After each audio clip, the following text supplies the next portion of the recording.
Selamat pagi, Bu Kle dan teman-teman. Saya Graciela Anggi Silversta, NIM 182114003 dari kelompok 5, akan membahas mengenai perencanaan strategi. Yang pertama ada hakikat perencanaan strategi. Perencanaan strategi adalah proses memutuskan program-program yang akan dilaksanakan oleh organisasi dan perkiraan jumlah sumber daya yang akan dialokasikan ke setiap program selama beberapa tahun ke depan. Kemudian ada hubungan dengan perumusan strategi. Terdapat dua proses manajemen, yaitu perumusan strategi dan perencanaan strategi. Perbedaannya adalah bahwa perumusan strategi merupakan proses untuk memutuskan strategi baru, sementara perencanaan strategi merupakan proses untuk memutuskan bagaimana mengimplementasikan strategi tersebut. Dalam proses perumusan strategi, manajemen menentukan cita-cita organisasi dan menciptakan strategi-strategi utama untuk mencapai cita-cita tersebut.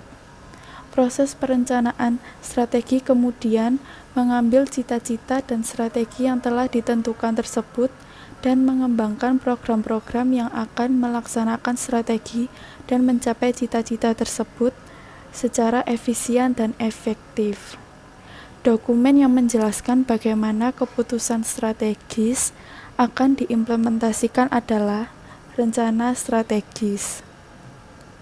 Perencanaan strategis adalah sistematis. Ada proses perencanaan strategis tahunan dengan prosedur dan jadwal yang sudah ditentukan. Perumusan strategi adalah tidak sistematis.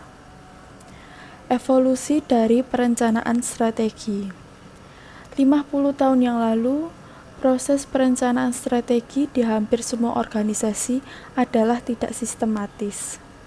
Jika manajemen memikirkan perencanaan jangka panjang, hal tersebut tidak dilakukan dengan cara yang terkoordinasi. Beberapa perusahaan memulai sistem perencanaan strategi formal di akhir tahun 1950-an. Tetapi, hampir semua usaha-usaha awal tersebut merupakan kegagalan, karena merupakan adaptasi minor dari sistem pembuatan anggaran yang ada.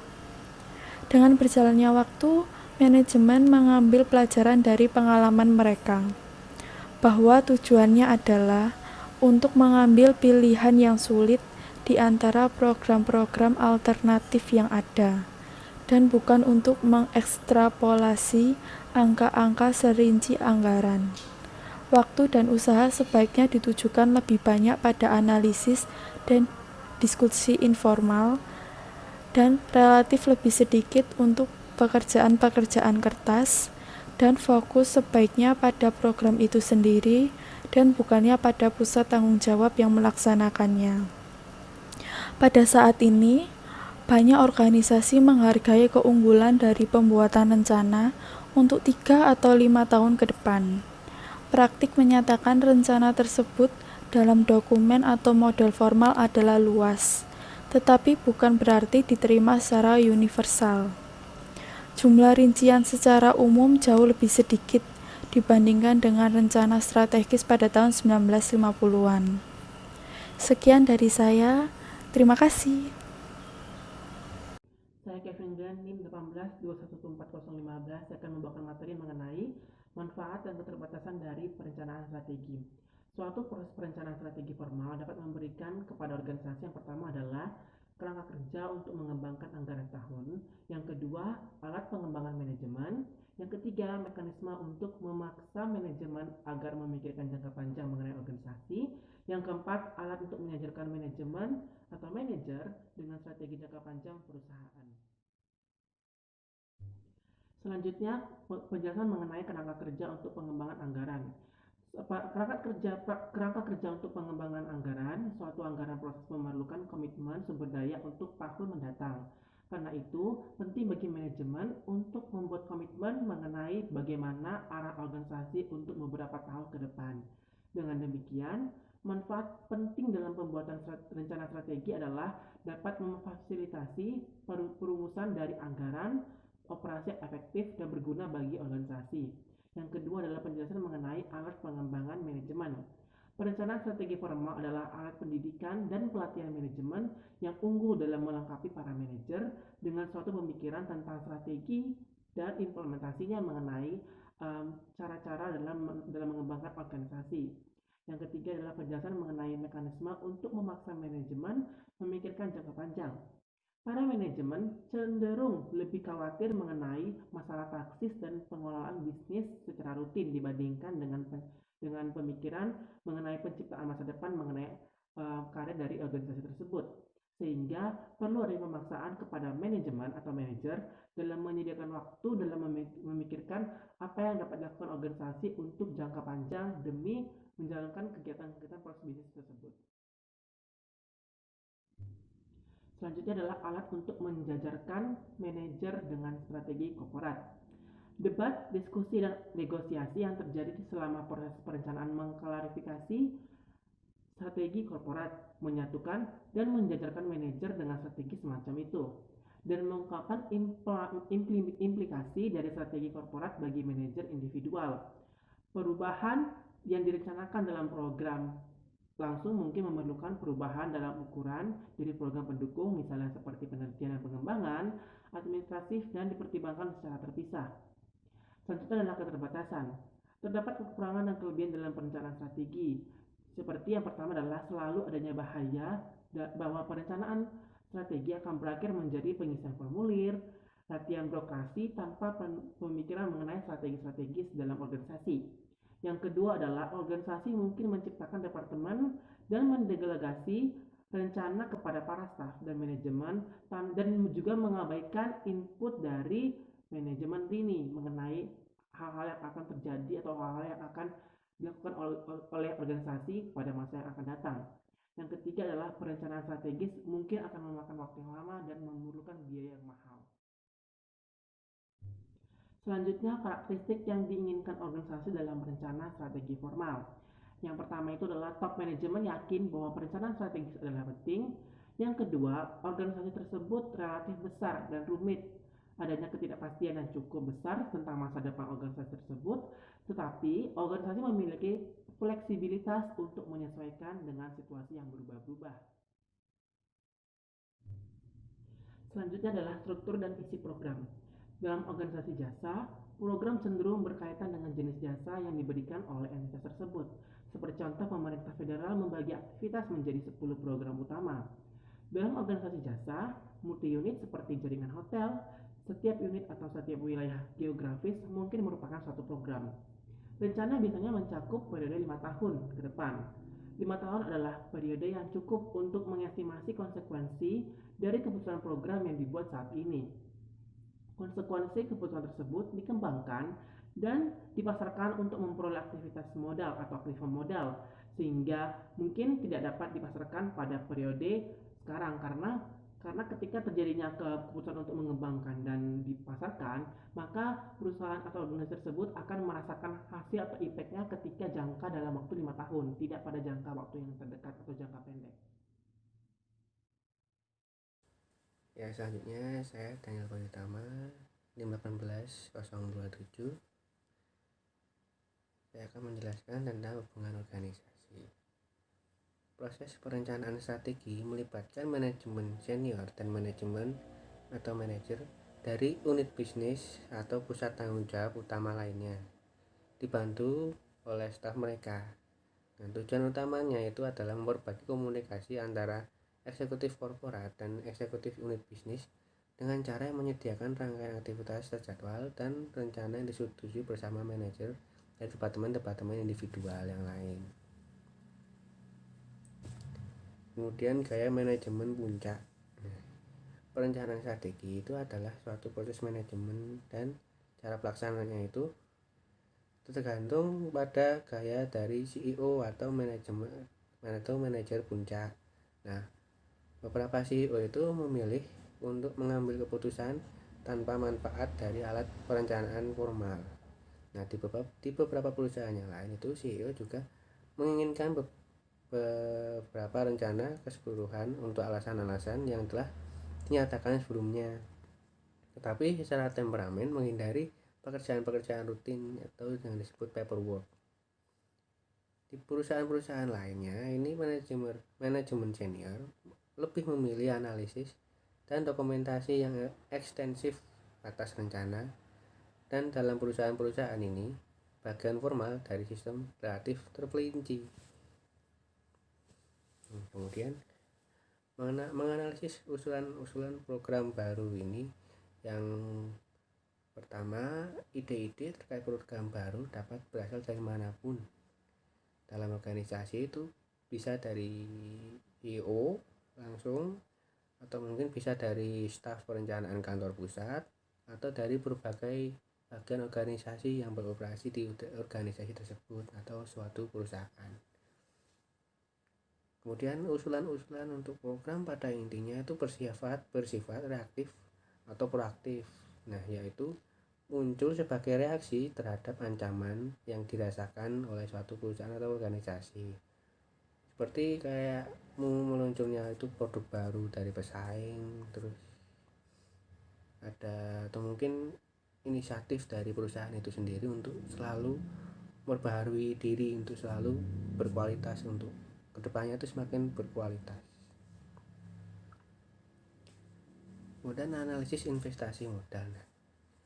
Teknik-teknik untuk menganalisis usulan investasi modal ini berusaha untuk menemukan yang pertama nilai bersih sekarang dari proyek tersebut, kemudian tingkat pengembalian internal yang implisit dalam hubungan antara arus kas masuk dan keluar. Kemudian ada 4 alasan untuk tidak menggunakan teknik nilai sekarang dalam menganalisis semua usulan. Nah, yang pertama ini, usulan tersebut mungkin jelas menarik sehingga tidak perlu ada lagi nilai sekarang yang harus diperhitungkan. Yang kedua, itu estimasi yang terlibat dalam usulan tidak pasti sehingga membuat perhitungan nilai sekarang bersih itu tidak, atau mungkin dipercaya tidak sesuai dengan usahanya. Yang ketiga ini, alasan untuk usulan tersebut adalah suatu yang selain peningkatan dalam profitabilitas. Yang terakhir, yang keempat, itu tidak ada alternatif yang layak untuk digunakan lagi. Selamat pagi Bu Lisa dan teman-teman. Di sini saya akan melanjutkan presentasi tentang pengaturan untuk analisis. Pengaturan untuk analisis itu merupakan evaluasi usulan yang besar dan penting, dan proses tersebut mungkin memerlukan waktu 1 tahun atau lebih.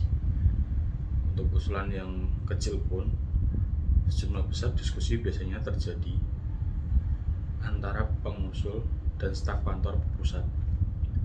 Selain eksekutif fungsional maupun ini, mungkin menandatangani usulan penting sebelum diserahkan ke CEO. CEO mungkin mengembalikan usulan tersebut untuk dianalisis lebih lanjut beberapa kali sebelum membuat keputusan akhir untuk menjalankan atau menolak proyek tersebut. Selanjutnya tentang menganalisis program-program yang sedang berjalan. Di sini di samping mengembangkan program-program baru yang banyak di perusahaan memiliki cara yang sistematis untuk menganalisis program-program yang sedang berjalan. Beberapa teknik analitis yang dapat membantu proses ini antara lain analisis rantai nilai dan perhitungan biaya berdasarkan aktivitas. Analisis rantai nilai sebagaimana dijelaskan dalam bab 2, rantai nilai untuk perusahaan manapun adalah sekelompok aktivitas yang menciptakan nilai dan saling berhubungan menjadi bagiannya. Dari memperoleh bahan baku dasar untuk memasok komponen sampai membuat produk akhir untuk mengantarkannya ke pelanggan akhir. Aktivitas analisis rantai nilai tadi memiliki 3 perspektif perencanaan strategi. Konsep rantai nilai menyoroti 3 bidang yang potensial yang berguna dalam hal pertama, ada hubungannya dengan pemasok, kedua, hubungan dengan pelanggan, dan ketiga, hubungan dengan proses rantai nilai dari perusahaan tersebut. Yang pertama, hubungan dengan pemasok itu hubungan yang harus dijalin sebaik mungkin dengan pelanggan yang dikelolanya sedemikian rupa sehingga baik perusahaan maupun pemasok sama-sama memperoleh manfaat. Mengambil keuntungan dari kesempatan semacam itu dapat secara dramatis mengurangi biaya. Kemudian hubungan dengan pelanggan. Hubungan dengan pelanggan juga dapat menjadi pentingnya sama seperti hubungan dengan pemasok. Ada banyak contoh yang tentang hubungan yang saling menguntungkan antara perusahaan dan pelanggannya. Contoh yang bisa diambil, misalkan beberapa produsen telah membangun fasilitas produksi minuman, misalkan bir ya, dan mengantarkan wadah melalui conveyor serta langsung ke lini perakitan pelanggan. Hal ini menghasilkan wadah melalui biaya yang cukup signifikan, baik bagi produsen kontainer maupun bagi pelanggan. Mereka selalu percepatan transportasi dari wadah kosong yang dilakukan dalam jumlah besar dan berat. Kemudian yang terakhir, hubungan proses lengan rantai nilai dari perusahaan. Secara eksplisit, analisis rantai nilai mengakui fakta bahwa aktivitas nilai individual dalam suatu perusahaan tidaklah independen, tetapi saling bergantung. Contohnya seperti McDonald, penentuan waktu dari kampanye promosi secara signifikan mempengaruhi utilisasi kapasitas produksi. Aktivitas yang berhubungan ini harus dikoordinasikan untuk merealisasikan dampak penuh dari promosi. Mungkin suatu perusahaan ingin menganalisis hubungan proses di dalam rantai nilai, mencari cara untuk meningkatkan efisiensinya. Tujuan keseluruhan dari analisis ini untuk memudahkan bahan baku pertama dari pemasok melalui produksi dan ke pelanggan dengan biaya terendah, kemudian waktunya terpendek dan kualitas yang dapat diterima. Perkenalkan, nama saya Aloysius Alfredoa, NIM 18211445. Saya akan menjelaskan tentang perhitungan biaya berdasarkan aktivitas dan kegunaan informasi ABC. Yang pertama, perhitungan biaya berdasarkan aktivitas. Perhitungan biaya berdasarkan aktivitas adalah metode perhitungan biaya yang dirancang untuk menyediakan informasi biaya bagi manajer untuk keputusan strategis dan keputusan lainnya sebagai pelengkap, bukan sebagai pengganti dari sistem biaya yang dipakai oleh perusahaan.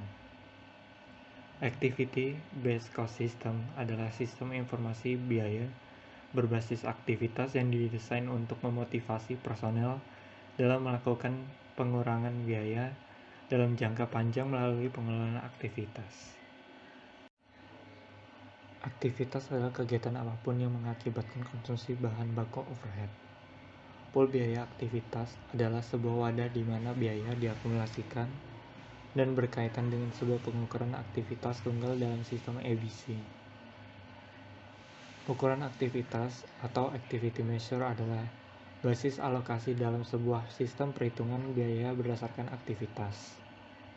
Pemicu biaya juga merupakan ukuran aktivitas karena harus menggerakkan atau memicu biaya yang dialokasikan.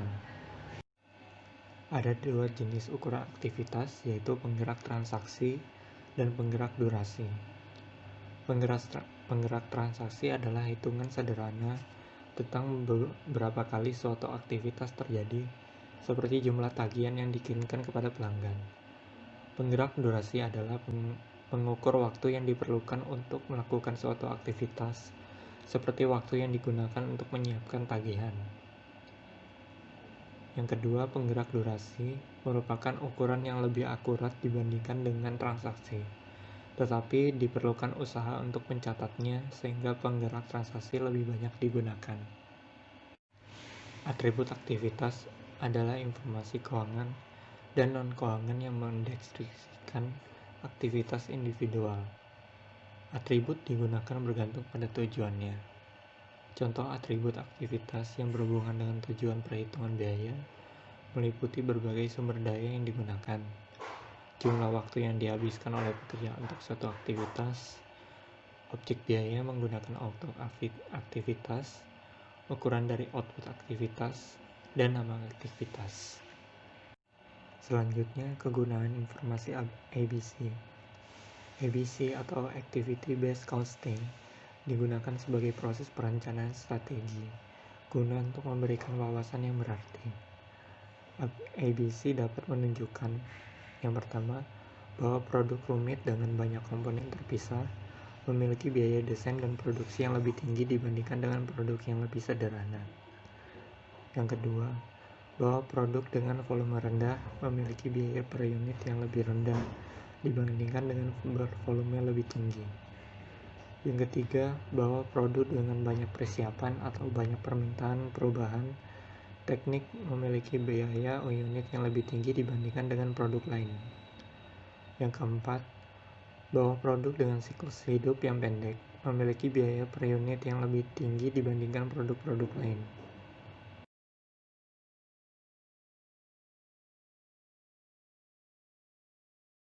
Selanjutnya, saya Cika Stiani Cahyning Tias, NIM 18211406 akan melanjutkan presentasi mengenai proses perencanaan strategis.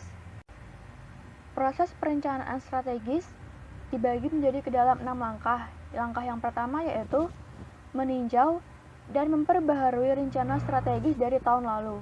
Kedua, memutuskan asumsi dan pedoman. Ketiga, iterasi pertama dari rencana strategis baru. Keempat, analisis. Kelima, iterasi kedua dari rencana strategis baru. Dan yang terakhir, meninjau dan menyetujui. Meninjau dan memperbarui rencana strategis. Langkah pertama dalam proses perencanaan strategis tahunan yaitu meninjau dan memperbarui strategis yang telah disetujui pada tahun lalu. Pengalaman aktual untuk beberapa bulan pertama dari tahun berjalan yang telah dicerminkan ke dalam laporan akuntansi dan hasil tersebut telah diekstrapolasikan untuk memperoleh estimasi terbaik saat ini untuk tahun berjalan. Jika program komputer cukup fleksibel, maka hal tersebut dapat diperluas ke dampak dari kekuatan-kekuatan saat ini terhadap tahun-tahun ke depan, yaitu tahun setelah tahun sekarang. Jika tidak, estimasi kasar dapat dibuat secara manual. Pada umumnya, staf perencanaan yang melakukan pembaharuan tersebut. Manajemen dapat dilibatkan jika ada ketidakpastian atau ambiguitas dalam keputusan program yang harus diselesaikan. Langkah kedua yaitu memutuskan asumsi dan pedoman. Suatu rencana strategis yang telah diperbarui memasukkan asumsi-asumsi luas seperti pertumbuhan dalam produk domestik bruto atau PDB, pergerakan musiman, tarif upah tenaga kerja, harga-harga dari bahan baku penting, tingkat bunga, harga jual, kondisi pasar seperti tindakan pesaing, dan dampak dari undang-undang pemerintah di setiap negara di mana perusahaan tersebut beroperasi. Asumsi ini diperiksa kembali dan jika diperlukan, diubah untuk memasukkan informasi yang paling penting atau informasi akhir. Hal pembaharuan tidak dilakukan secara rinci. Pendekatan kasar sudah cukup sebagai dasar acuan untuk keputusan manajemen senior tentang tujuan yang akan dicapai dalam tahun bencana dan tentang kunci yang akan diobservasi dalam merencanakan bagaimana mencapai tujuan-tujuan tersebut. Lalu pedoman umum adalah asumsi tentang kenaikan upah dan gaji seperti program imbalan baru yang mempengaruhi biaya gaji, lini produk baru atau yang dihentikan dan harga jual. Pada tahap ini, tujuan tersebut mewakili pandangan tentatif dari manajemen senior. Pada tahap berikutnya, manajemen unit bisnis memiliki kesempatan untuk menyajikan pandangannya. Langkah ketiga yaitu iterasi pertama dari rencana strategis. Dengan menggunakan asumsi, tujuan, dan pedoman, unit bisnis dan unit operasional lainnya membuat rencana pertama. dari rencana strategis yang mungkin memasukkan rencana operasional yang berbeda dari yang dimasukkan sekarang, seperti perubahan dalam taktik pemasaran dengan didukung alasan. Rencana strategis yang telah selesai berisi laporan laba rugi, persediaan piutang, dan pos kunci neraca lainnya, jumlah pegawai, informasi kuantitatif tentang penjualan dan produksi, pengeluaran untuk pabrik, dan akuisisi lainnya, arus kas yang tidak biasa, dan penjelasan serta justifikasi naratif. Selamat pagi Bukle dan teman-teman. Saya Dewi Setiawati Lumasuge, NIM 18031, perwakilan dari kelompok 5, akan meneruskan presentasi mengenai materi analis, iterasi kedua dari rencana strategi, dan tinjauan dan persetujuan akhir. Analis. Pada saat kantor pusat menerima rencana unit bisnis, kantor pusat mengagregasikan menjadi satu rencana strategi korporat secara keseluruhan. Staf perencanaan dan pemasaran, produksi dan eksekutif fungsional lainnya di kantor pusat menganalisis rencana ini secara mendalam. Orang-orang kantor pusat memeriksa rencana unit bisnis juga untuk konsistensi. Misalnya, jika satu unit bisnis memproduksi untuk unit lain, apakah rencana pengiriman dari unit penghasilan setara dengan rencana penjualan dari unit penjualan? Selanjutnya, orang-orang kantor pusat dan rekan-rekannya di unit bisnis menyelesaikan beberapa pertanyaan ini dengan diskusi dan melaporkan yang lainnya ke manajemen korporat. Pada titik di mana hal ini merupakan dasar diskusi antara manajer korporat dan manajer unit bisnis. Diskusi ini merupakan inti dari proses perencanaan formal, biasanya memerlukan beberapa jam dan seringkali sampai 1 hari atau lebih di setiap unit bisnis. Selain itu, terdapat 3 cara untuk menutup kesenjangan perencanaan. Yang pertama, temukan kesempatan untuk perbaikan dalam rencana unit bisnis. Yang kedua, melakukan akuisisi. Dan yang terakhir yaitu meninjau ulang tujuan korporat. Iterasi kedua dari rencana strategi. Pada iterasi kedua, keputusan ini mengarah pada revisi dari rencana iterasi pertama dari rencana strategi. Secara teknis, revisi tersebut lebih sederhana untuk dibuat dibandingkan dengan penyerahan awal karena hanya memerlukan perubahan di beberapa angka saja. Tetapi secara organisasional, ini merupakan bagian yang paling menyakitkan dari proses tersebut karena memerlukan keputusan yang sulit. Selanjutnya ada tinjauan dan persetujuan akhir. Pejabat-pejabat senior korporat umumnya mendiskusikan rencana yang direvisi secara panjang lebar, di mana rencana tersebut mungkin dipresentasikan pada suatu pertemuan dengan dewan direksi, sehingga CEO memberi persetujuan akhir. Persetujuan tersebut dilakukan sebelum awal dari proses pembuatan anggaran, karena rencana strategis merupakan input yang penting bagi proses itu. Sekian penjelasan dari saya, terima kasih.